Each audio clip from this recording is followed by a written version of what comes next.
Yeah, we're talking about the Olympics, and of course, Brazil are yet to get a goal in this tournament. Not a good one for them at all.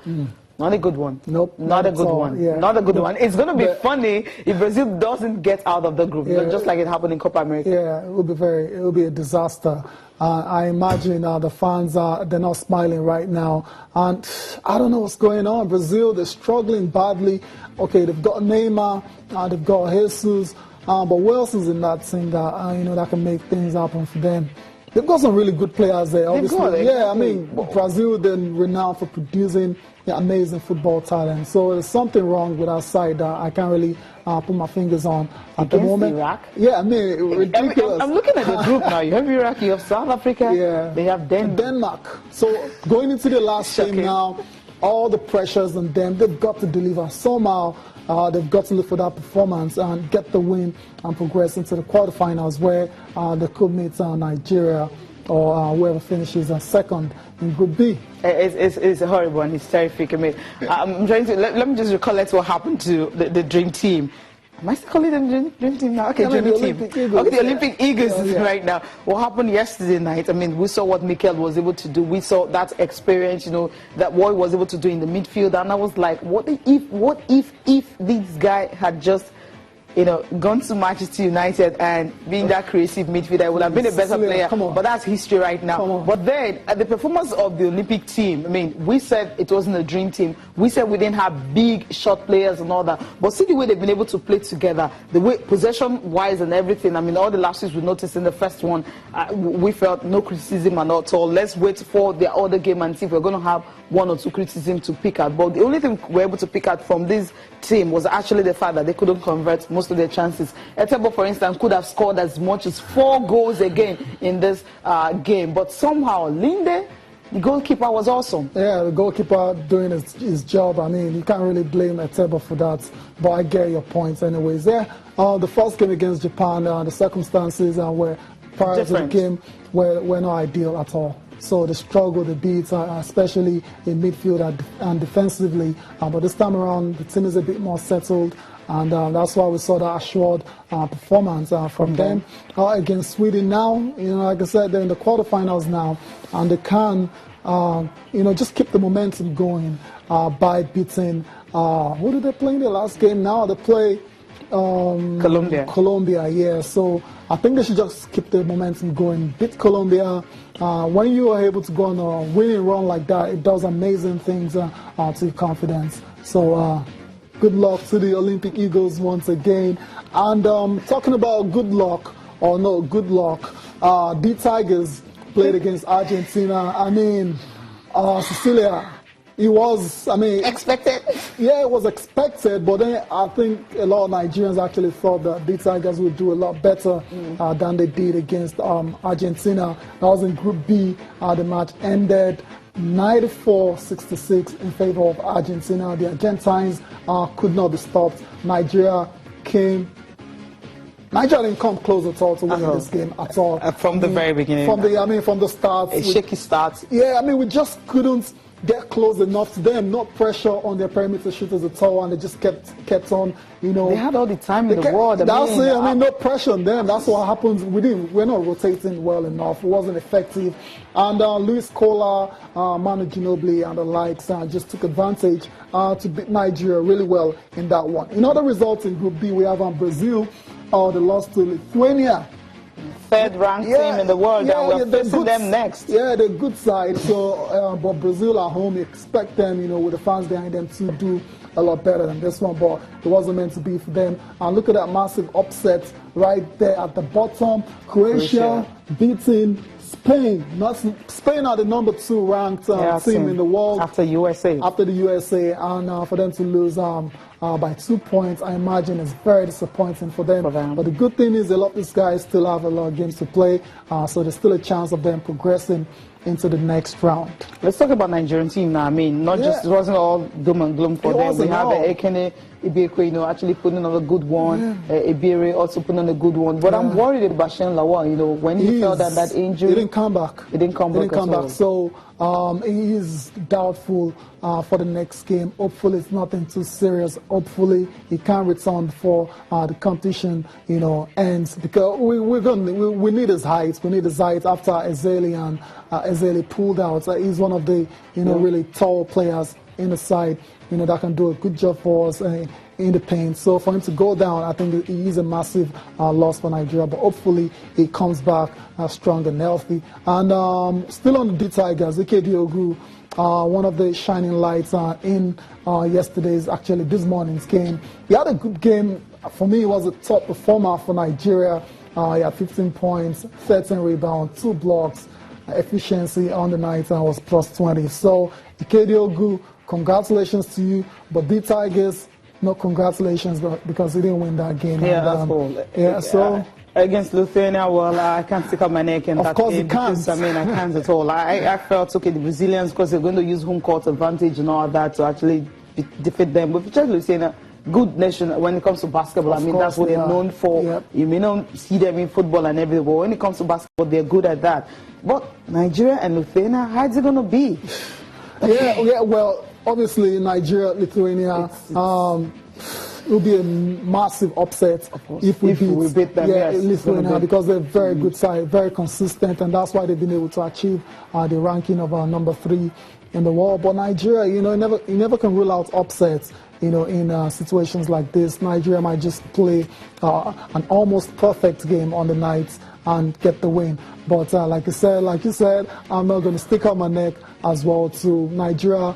There's a reason why we're the lowest ranked team in the competition. We're not at that level yet. So I'll say again, it's good experience for these guys. We've got some really young players, Mike Benigi and the likes, that still have years ahead of them in terms of their career. So whatever happens at this competition, I think it won't be such a bad experience if they go out in the group stage.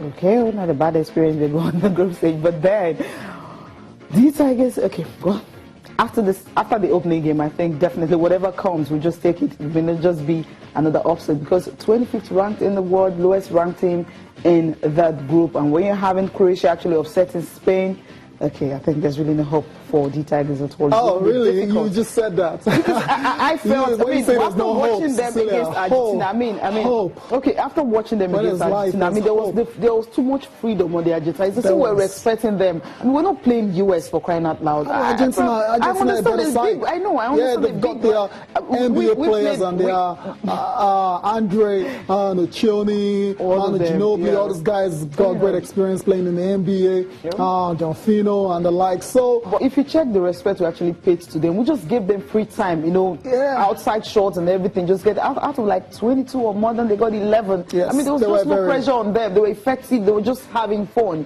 playing against Nigeria. I felt, we had that with the US. That should have been, like a major, lesson for them. But we're bringing it into the game. So that's why I felt, whatever happens, we just take it like that. But I think it was a good performance anyway. It wasn't up to like good performance. Come on, there was nothing good about that performance. Let's move straight now. Enough of Olympics to talk about all the sports, and of course, Nigerian Professional Football League is still ongoing. And what happened yesterday at the Unicon Stadium wasn't really pretty after the Shooting Stars equalized. Ikorodu United were leading by a lone goal, but 9-something minutes, Shooting Stars equalized, and the fans were not really happy about that. And as usual, let's just see the highlights of that. We won't come back and talk more about Nigerian Professional League and what went down during the weekend. Team's position, and they will be hoping for a victory here today. And so, the match commissioner, B.A. Akintola, the civil servant from Kaduna, leads out the teams. And he saw right there Biako, Sylvester Promise, captain of Shooting Stars. Some fans are taking time out to still munch here and there. And so you see more fans. It's not a field capacity stadium here.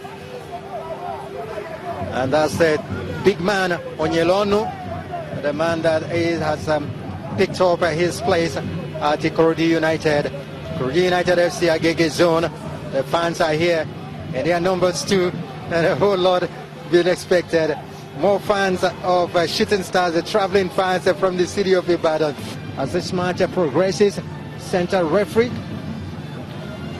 Oka Ndubuisi, his name means church, and he's a clergyman.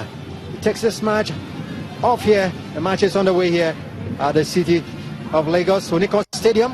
It is an interesting matchup between these two sides. Very interesting. Ikorodu want to make a point. New coach Joe De Young, I call him new because he didn't start the season. He has head coach this season. Would want his very first 3 points today. In the last 5 matches, out of a maximum 15 points, they've earned 4 points. While 3SC have earned 10 out of the last 15 points. That's shows that 3SC. That was a very, very trying moment for 3SC. They survived that. Which looks likely anyway. They'll know what to do to come back perhaps. For Duke, ABA, opportunity is goal number 1, and it's the big man, Onyelonu.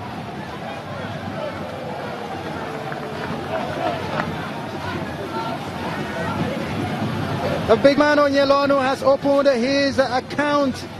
He's 6 feet 6 inches tall, and he has given the Ikorodu United a lead here, and smiles on the face of Theodore Jong, and a great effort.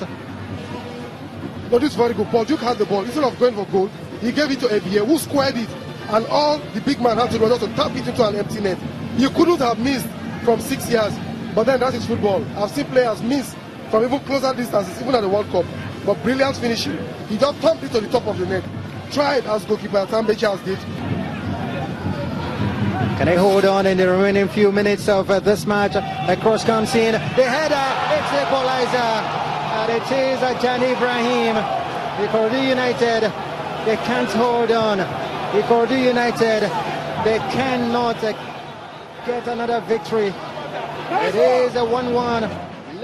Okay, ended 1-1, and whenever you see the end of the game, what happened after that? That game was actually abandoned. We said this is not a good thing for Nigerian professional football. But let's just talk about other games. We'll focus on Ikorodu United. Some other games at the weekend. You have Economic Warriors beating Rivers United by lone goal. Rivers United were actually happy about that because at least going to that place and getting just get beaten by lone goals when they play their hearts out. Other results are Atlant 1-0 over Nasarawa United. Atlant, you know, they really need that those 3 points because they're battling against relegation. P2 United 2-0 over Ifeanyi. Abia Warriors 0-0 against Akwa United. We hear after the game, coach of Abia Warriors, Kennedy Boboye, tendered his resignation letter. So. It's not because of poor run of results, but for family reasons. You remember this? You remember they started really well. So well. I don't know what has happened. That was what they had one time. Yeah, downward spiral right now for Abia Warriors. Sunshine Stars, I mean, they're going really strong. 2-0 over Niger Tornadoes, and Cecilia, you mentioned earlier, Economic Warriors beat Rivers United 1-0. And back to the game between Shooting Stars and Ikorodu United. Oh, this is not what we want to see, Cecilia. I mean, the game, I don't get it. It's always terrible when you see things like that because sometimes you ask yourself, I mean, it's a game. I mean, there's no big deal about it. You're playing at the home, fine. You're losing games. This is going to be their 8th draw at home. We understand Ikorodu United coming into the NPFL, you know, for the first time, gaining promotion. The fans should be happy about this. They changed coaches, and right now we're having crowd troubles. First at Agege Stadium, and now at Unicom Stadium. I mean, this is not looking good at all. No, it's not at all. Not at all. Obviously, the LMC will have to make a decision on this one now because the game it didn't end. It was abandoned with the scoreline at 1-1. So I imagine there's going to be sanctions for obviously there's going to be the guilty parties. Definitely there's going to be sanctions because it's becoming a trend right now. I was wondering, I mean, LMC, I mean, every club is kind of doing it. If you're not happy with the result, fans start. I mean, if you saw the way fans were actually chasing the fans of the Sunshine of Shooting Stars, it was terrible. I mean, while the game was still on, before the players left the pitch and all that, it wasn't really something that was good at all. And that's something we don't want to be seeing all the time. The rules are very clear. The rules are very clear. These clubs are responsible for the behavior of the fans. If they can't keep them in check, then they will have to face the music. So it's over to the LMC now to come up with the sanctions, and hopefully Ikorodu United will learn from this. It might not be in the NPFL. It might be in the second division next year because they look They're going to go on relegation. Okay, we'll just talk more about that when we come back. Stay with us.